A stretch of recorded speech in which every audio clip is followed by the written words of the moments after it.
Assalamualaikum warahmatullahi wabarakatuh. Selamat siang, salam sehat, dan salam sejahtera untuk kita semua.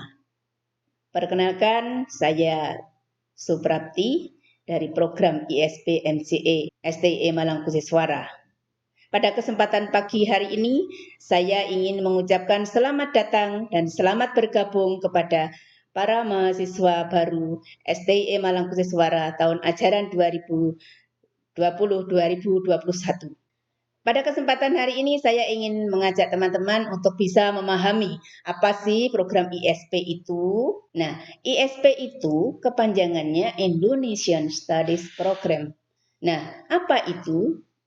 Sebenarnya ini merupakan lembaga atau subunit lembaga yang ada di STIE Malang Kusiswara yang khusus menangani orang asing yang tertarik untuk belajar tentang Indonesia baik secara global maupun aspektual. Jadi orang asing yang belajar di ISP MCE itu punya mau masing-masing.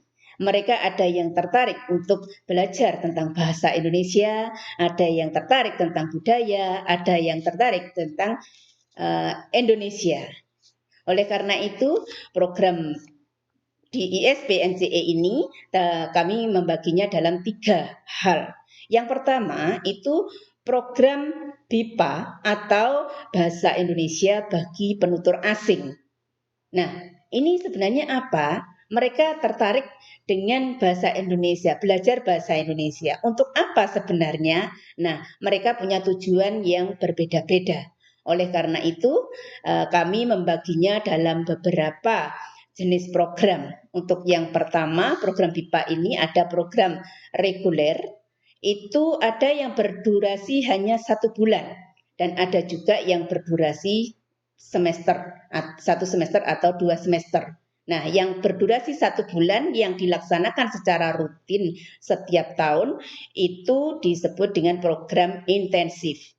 Mereka di sini belajar 1 bulan. Nah, ini untuk program intensif ini kami selama ini dari tahun 2002 hingga sekarang ini bekerja sama dengan salah satu universitas di Jepang, yaitu KUIS, Universitas Kanda di Jepang. Dari tahun 2002 hingga sekarang ini setiap tahun selalu mengirimkan mahasiswanya untuk belajar di STIE Malang Kusiswara ini selama lebih kurang 1 bulan. Nah, program intensif tersebut kami namai dengan istilah program Sakura. Sebelumnya sebenarnya nama program ini bukan program Sakura, tetapi program bunga. Dari tahun 2019, istilah program bunga kami ubah menjadi program Sakura biar lebih pas dengan kekhasan bunga yang ada di Jepang, seperti itu.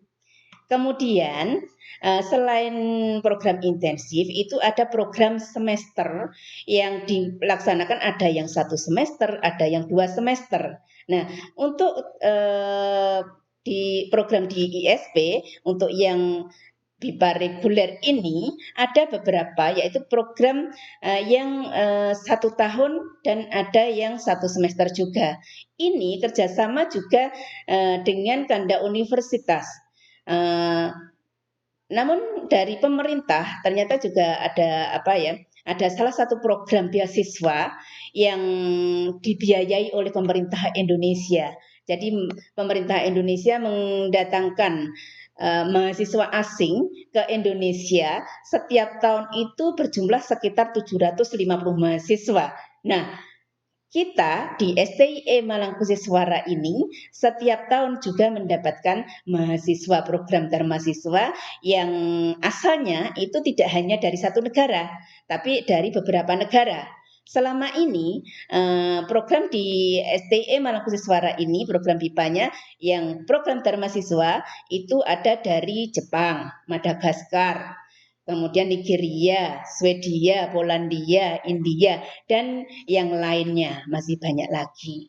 Nah, kita bangga sebagai bangsa Indonesia karena ternyata bangsa kita itu kaya raya.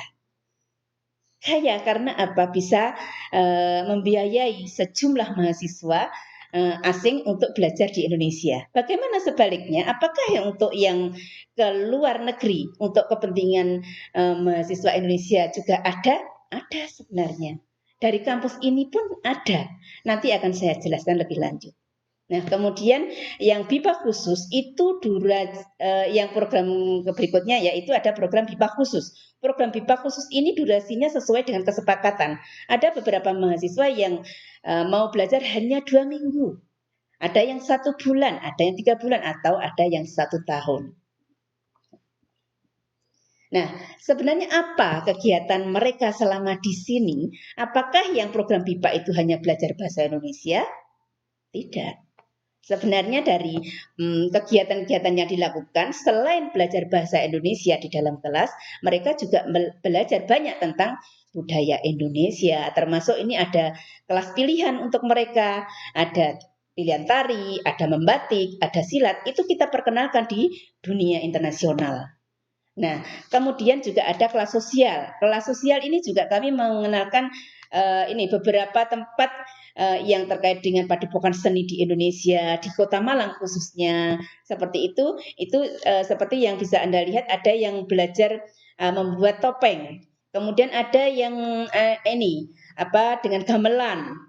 Ada juga yang ini praktik ini yang bagaimana acara pernikahan di Indonesia, budaya pernikahan itu praktik sungguhan, itu yang memakai baju hitam itu juga mahasiswa Jepang, itu bukan orang Indonesia. Nah, itu untuk memberikan pengalaman kepada mereka bahwa di sini mereka tidak hanya belajar bahasa Indonesia tetapi juga belajar budayanya. Nah, selain itu wisatanya juga tentu saja kita tunjukkan juga supaya mereka tertarik untuk datang ke Indonesia lagi setelah kelas-kelasnya selesai. Nah, kemudian yang kedua, program di ISP ada program keindonesiaan atau yang disebut area studies. Nah, ini agak berbeda dengan yang program BIPA. Program BIPA itu belajar bahasa Indonesianya lebih banyak, yaitu 60%. Kemudian belajar tentang Indonesianya itu 40%. Nah, ini terbalik. Kalau program keindonesiaan itu 40% belajar bahasa Indonesia dan 60%-nya yang keindonesiaan. Nah, kalau kegiatan kelas luar, kelas pilihan seperti itu hampir sama dengan program yang BIPA. Karena mereka pergi bersama-sama juga. Nah, dari program BIPA, program area itu sebenarnya tidak akan bisa sukses begitu saja tanpa ada bantuan dari pihak-pihak lain. Nah, salah satu pihak yang menjadi yang mendukung program ini itu salah satunya ada peer tutor, ada homestay, ada instansi-instansi terkait seperti instansi pemerintah yang terutama yang terkait dengan dinas pariwisata seperti itu. Nah, oleh karena itu kami juga harus menjalin hubungan kerjasama dengan banyak pihak. Nah, salah satu yang ini fokus ingin saya bahas itu terkait dengan peer tutor. Peer tutor itu apa? Nah, ini yang penting perlu saya jelaskan kepada teman-teman yang mahasiswa baru supaya bisa paham bahwa program BIPA, program area studies yang ada di ISP ini memerlukan bantuan dari teman-teman mahasiswa di STI Malang Kusiswara ini. Nah, mereka akan menjadi guru sebaya atau guru yang usianya hampir sama ya, tapi bukan berperan sebagai guru seperti guru pada umumnya mengajar di kelas, tidak seperti itu. Tapi ini sebagai pendukung berhasilnya pembelajaran kelas bahasa Indonesia. Oleh karena itu, kami biasanya ada rekrutmen untuk para mahasiswa ABM untuk bisa menjadi peer tutor. Jadi siapa peer tutor itu? Ya, mahasiswa ABM yang nantinya akan diperankan untuk mendampingi mahasiswa asing di program BIPA atau program area studies seperti itu. Nah, kemudian apa sih perannya? Nah, kalau seperti itu, peran peer tutor itu sangat penting karena menunjang hasil pembelajaran dari pembelajaran yang disampaikan di dalam kelas. Jadi kalau guru mengajar di dalam kelas, kemudian kalau peer tutor nanti ketika selesai kelas belajarnya di luar. Kemana saja? Bagaimana sih peer tutor itu? Nah, biasanya peer tutor punya tugas untuk membantu para mahasiswa untuk melakukan kegiatan-kegiatan yang terkait dengan kehidupan mereka nantinya. Contoh, untuk orientasi kampus. Jadi satu mahasiswa asing didampingi oleh satu mahasiswa ABM. Supaya tahu kampus, ajak satu teman Anda misalnya sudah didampingkan, itu diajak keliling menunjukkan di mana kantor ISP, di mana ruang MICC, di mana perpustakaan, seperti itu keliling. Nah, kira-kira kalau kondisi seperti itu menggunakan bahasa apa ya? Nah, itu bahasa yang digunakan apakah bahasa Inggris, apakah bahasa Jepang, sehingga bertutor harus bisa berbahasa Inggris atau bahasa Jepang? Jangan khawatir. Ini mereka datang untuk belajar bahasa Indonesia, sehingga pendampingnya tidak boleh berbahasa Inggris atau berbahasa Jepang. Karena apa? Supaya mereka lancar. Kalau Anda menggunakan bahasa Jepang atau bahasa Inggris, orang Jepang juga belum tentu bisa berbahasa Inggris. Nah, kalau misalnya bahasa Jepang, itu mereka juga tidak akan merasakan manfaatnya karena tujuan utamanya adalah belajar bahasa Indonesia. Begitu. Jadi jangan takut untuk ikut menjadi peer tutor. Nah, kemudian lanjutnya kegiatannya selain ke orientasi kampus ya, itu ada ke home industry. Nah, bagaimana home industry di Indonesia? Kemudian juga ke tempat-tempat ibadah. Kemudian ada juga bertamu. Bagaimana cara bertamu di Indonesia? Nah, itu penting diajarkan kepada mereka supaya mereka tahu budaya. Sehingga ketika nanti kembali ke Indonesia untuk bertamu itu mereka sudah tahu bagaimana budayanya, seperti itu. Nah, dan tidak luput juga ya, untuk wilayah Malang Raya, biasanya itu juga menjadi salah satu objek tutorial. Sehingga Anda nanti kalau menjadi bertutor, itu bisa mengantarkan mahasiswa itu mengenalkan kampung 3D, mengenalkan museum yang ada di Kota Malang, semacam itu. Nah, itu Anda akan terbebani satu mahasiswa saja, sehingga komunikasinya bisa lebih baik seperti itu. Nah, kemudian dari program-program ini sebenarnya ada nggak ya manfaat dari peer tutor itu? Nah, ini perlu saya sampaikan, saya jelaskan bahwa Anda menjadi bertutor itu tidak mudah, akan tetapi indah. Nah, artinya begini, ketika Anda belum masuk, mungkin belum menjadi bertutor, khawatir, takut, karena nanti akan mungkin ada kendala bahasa, ada kendala apa semacam itu. Tetapi jangan khawatir karena apa? Untuk menjadi peer tutor itu ada pelatihannya. Jadi Anda mendaftar sebagai peer tutor, kemudian ada pelatihannya, kemudian nanti akan diseleksi, akan mendapatkan sertifikat juga dan sertifikat itu juga bermanfaat untuk kepentingan kuliah Anda. Nah, kemudian dari peer tutor itu Anda bisa mendapatkan pengalaman banyak karena punya kenalan orang asing. Nah, dengan bahasa Indonesia Anda lebih lancar, bahasa Indonesia mereka juga lebih lancar. Nah, kondisi seperti itu yang membuat Anda menjadi lebih bangga ya, berbeda dengan yang lainnya seperti itu. Nah, kemudian program ISP ini punya kerjasama dengan Jepang. Nah, yang pertama tadi sudah saya sampaikan dengan Kanda University of International Studies atau KUIS. Nah, ini juga ada pertukaran mahasiswa. Sehingga Anda sebagai mahasiswa baru ini perlu tahu bahwa di ABM ini ada program pertukaran mahasiswa yang bisa Anda ikuti juga. Anda bisa pergi ke Jepang dengan biaya nanti tidak terlalu mahal, artinya tidak kuliahnya gratis karena ada beasiswa dari pemerintah Jepang juga. Nah, kondisi seperti itu ini sudah berlaku dari tahun 2015. Setiap tahun ABM mengirimkan 2 mahasiswa ke Jepang untuk ke Kanda. Nah, sebenarnya tahun ini juga ada kerjasama magang program IVC di Jepang.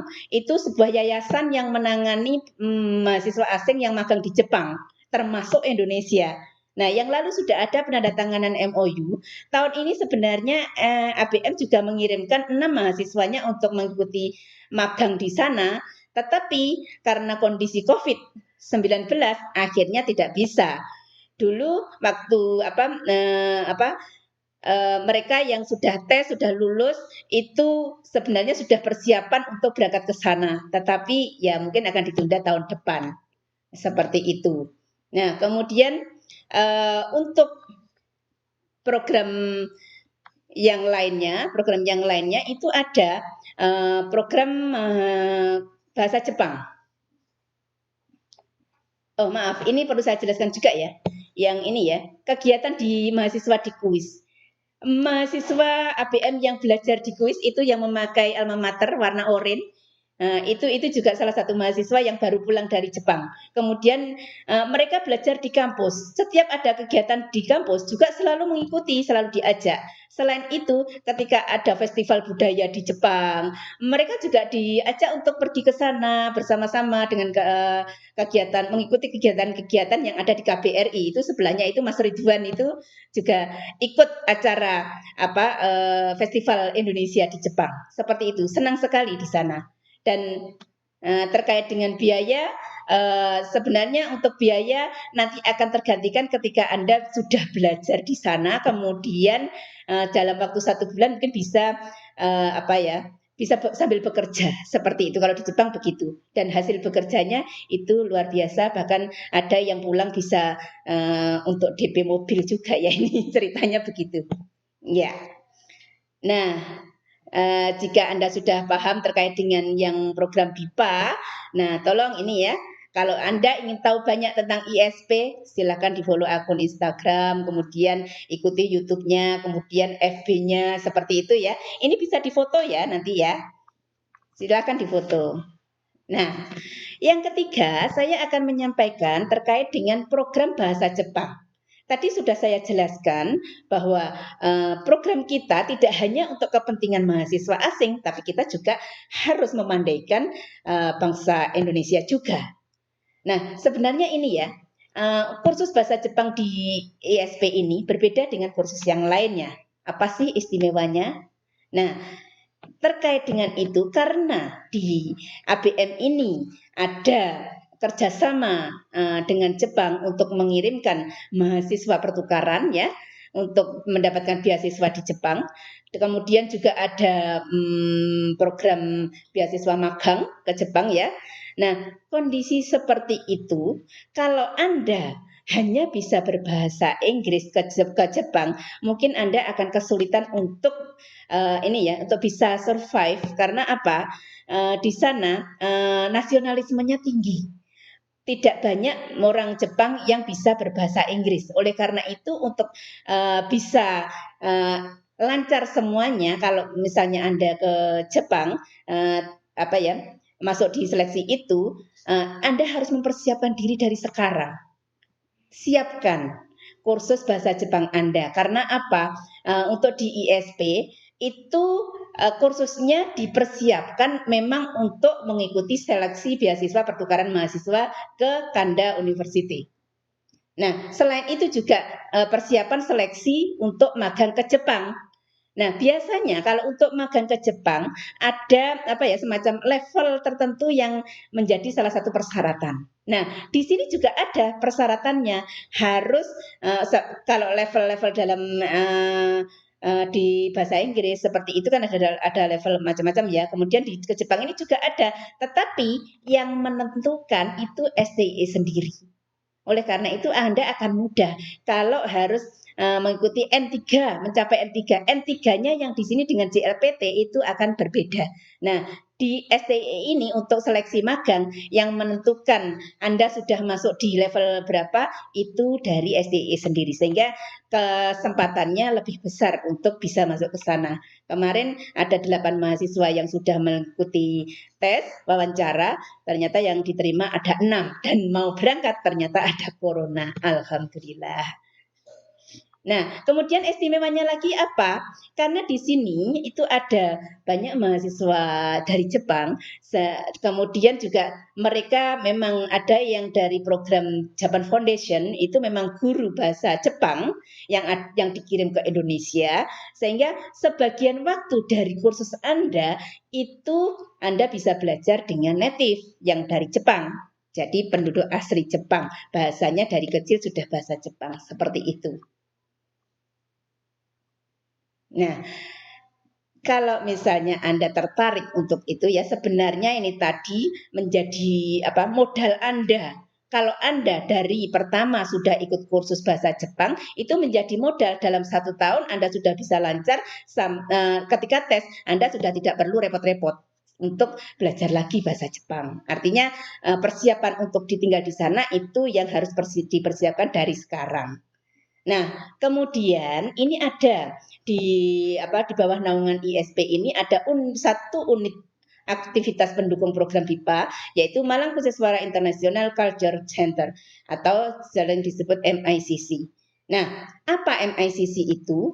Nah, sebenarnya ini kami hanya memfasilitasi para mahasiswa ABM supaya bisa berkomunikasi, bisa saling bertukar informasi, tidak hanya kepada teman-teman yang dari luar daerah, tapi juga kepada teman-teman yang dari negara asing. Sehingga siapa anggota MICC, itu anggota MICC itu ya mahasiswa dari ABM ini, plus mahasiswa baik yang belajar di ABM atau belajar di kampus lain yang di Malang Raya. Seperti itu, sehingga ini pengalaman yang luar biasa. Anda bisa tahu banyak tentang Indonesia, tentang Mesir, tentang Jepang. Karena apa? Di dalam organisasi ini itu saling memberikan informasi budaya masing-masing. Nah, ada yang belajar tari. Ya, jadi orang Indonesia mengajari orang asing untuk belajar tari Indonesia. Orang asing sebaliknya ya, orang asing mengajari Yosakoi, semacam itu. Nah, itu bagus sekali karena apa? Anda pengalamannya akan menjadi banyak dengan ikut MICC. Nah, ini penting juga kalau Anda ikut di MICC, ketika Anda menjadi peer tutor, pengetahuan tentang Indonesia Anda sudah mantap. Sehingga ketika Anda harus menjadi peer tutor, mendampingi kemana-mana, pengetahuan tentang Indonesia Anda sudah bagus sehingga kalau ditanya oleh mahasiswa tidak malu-maluin seperti itu.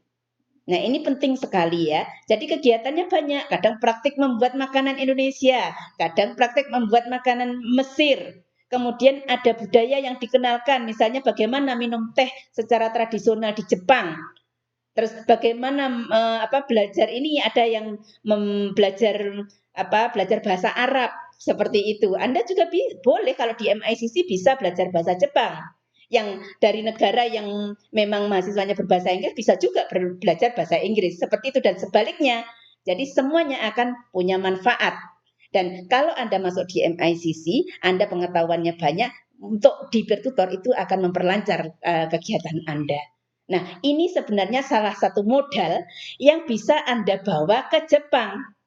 Kalau Anda bisa masuk di seleksi, itu Anda sudah ikut di MICC, ikut jadi peer tutor, Anda sudah punya teman banyak dari Jepang. Sehingga ketika Anda pergi ke sana, itu akan mudah bisa menghubungi siapa-siapa, tidak sendiri seperti itu. Nah, itu yang manfaat dari semuanya.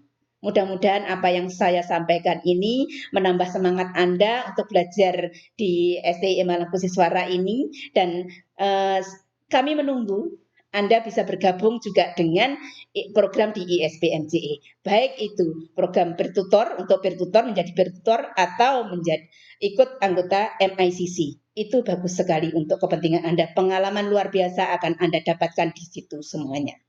Kira-kira hanya itu yang bisa saya sampaikan, mudah-mudahan bermanfaat. Terima kasih. Wabillahi taufiq wal hidayah. Wassalamualaikum warahmatullahi wabarakatuh. Mohon maaf jika ada yang salah. Terima kasih.